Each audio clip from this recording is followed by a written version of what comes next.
Welcome to Matt's Casual Cooking. Today, in honor of football season and game day, we're going to be making two different kinds of dips: pizza fondue and a cheese dip.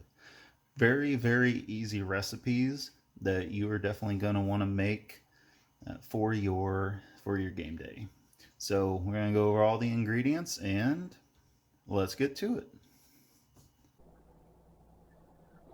Alright, now for the pizza fondue, you're going to need 26 to 28 ounces of spaghetti sauce. You're going to need 2 teaspoons of Italian seasoning.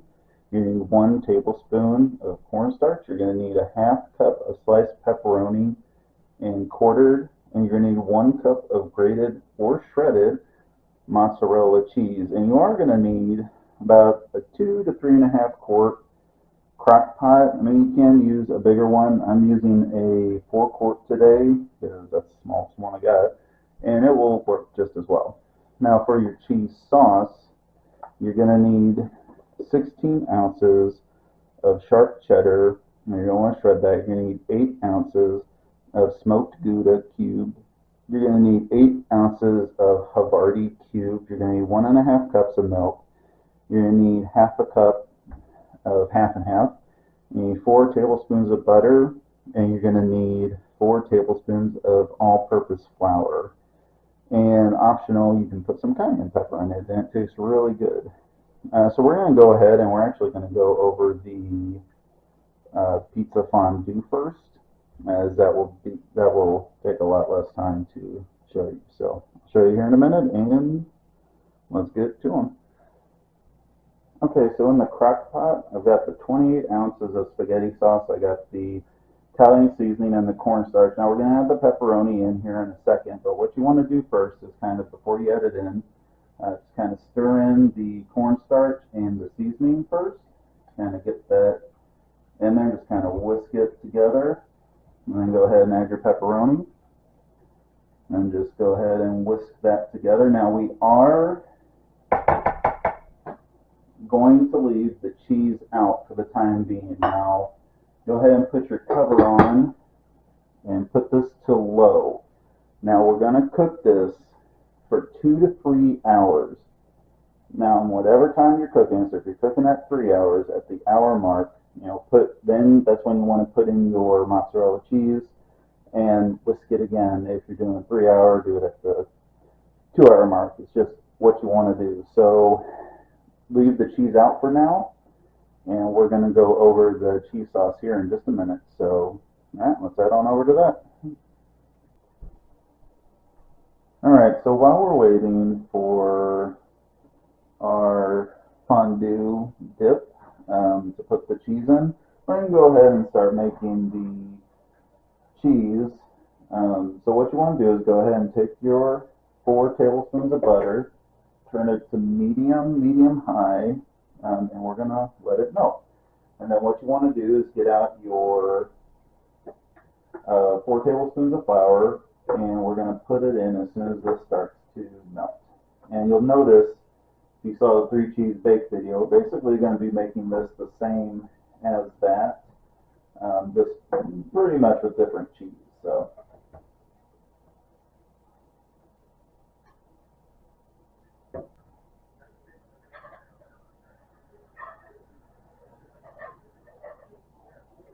Alright, so the butter is melted. So go ahead and take your flour. Don't just dump it in one place, just kind of spread it around. And go ahead and just kind of stir it, whisk it into the pan. And your cat helps if, just kind of seeing what you're doing.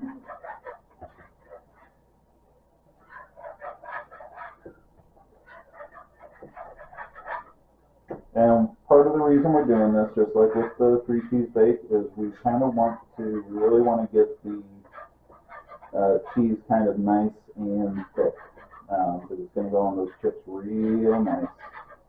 So after the flour and the butter is nice and combined and you can't see any flour left, go ahead and take your milk and half and pour it in there.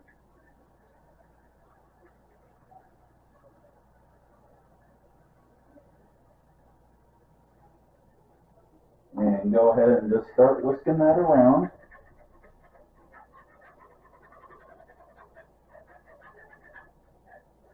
And what we're going to look for here is we're going to start to let the liquid boil. And then once that happens, we're going to go ahead and put the cheese in. So go ahead and wait for that part. It shouldn't take too long.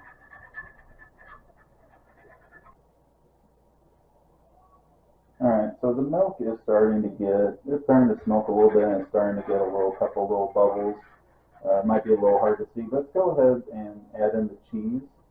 So just go ahead and take a little bit at a time, and that includes all the cheddar. So go ahead and just add a little bit in of each one at a time, just a handful or two of some, and just get a nice amount in there. And go ahead and whisk that into it. Go ahead and toss that cheese.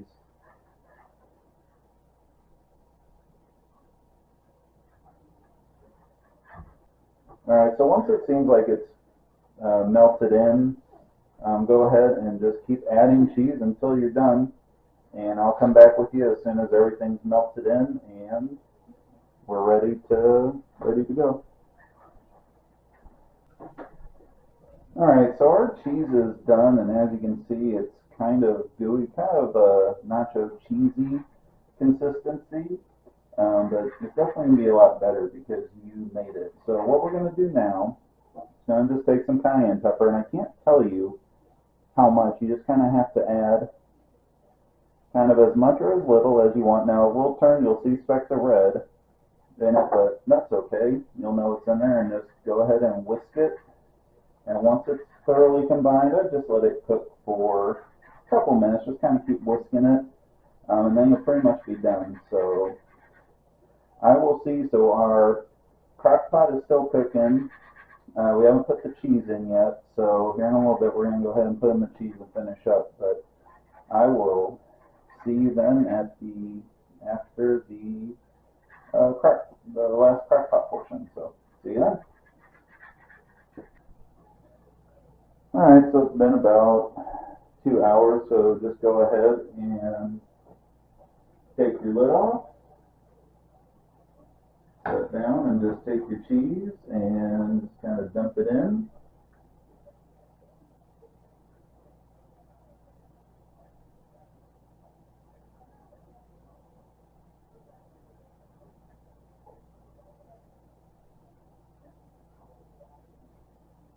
Now, if you need to take like a spatula or like a wooden spoon, I would go ahead and do that. I'm just going to go ahead and take the whisk that I was using and just kind of melt it in there, or get it in there.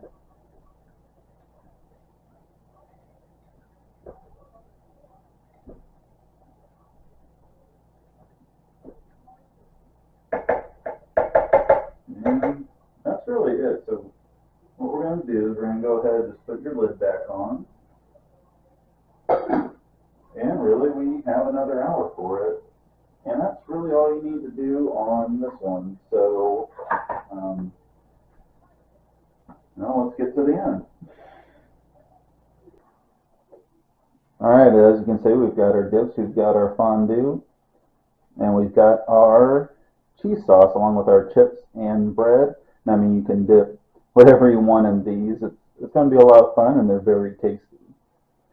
So if you enjoyed these recipes, please like, subscribe, and ring that bell for notifications so you can get more recipes throughout the rest of the year. And I want to thank you for watching, and go Niners, go football, and hey, have a really good football season. Thanks for watching.